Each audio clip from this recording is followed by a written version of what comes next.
So Dennett analyses qualia and then gives three arguments why they are inconsistent as a concept. So we touched on this on Tuesday. In this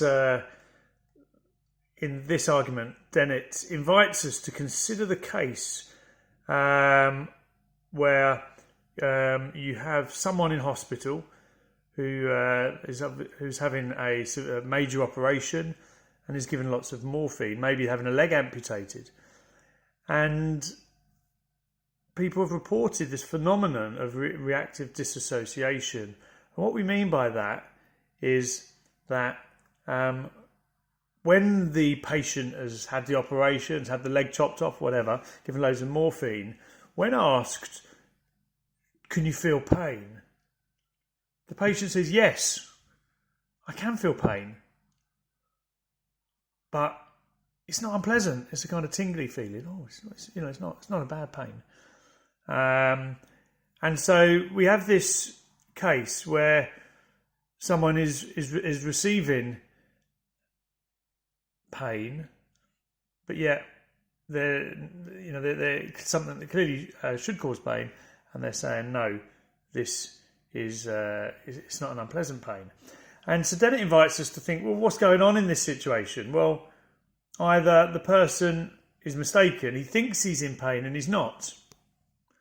So when asked, are you in pain? He said yes. Well, actually, no, he's not in pain. Or the other thing that is going on, well, he is in pain, but he's been able to remove the unpleasantness from pain. So pain, the feeling of having, sharp, high level, terrible pain in the leg, that feeling, well, actually the unpleasantness has gone from pain in this instance.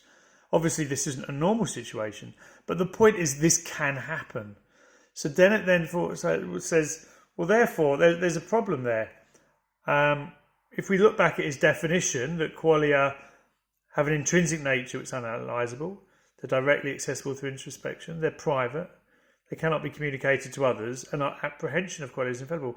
If we look at that and think, well, hang on, how can we explain what's going on in this case of the patient having his leg chopped off with morphine, the phenomenon of reactive dissociation? If you have a look at what's going on, well, if the first option is the case, that he's mistaken, well, that shows that our apprehension of qualia isn't infallible. So therefore, this last category or last property of qualia doesn't exist or is undermined. But if option 2 is the case, and he's able to analyse the pain and think, okay, well, this is pain, but it's a different type of pain. I'm breaking it down into pain that's not an unpleasant. It's a kind of a pleasant pain. Then, well, actually, the intrinsic nature of pain can't be that feeling of sharp,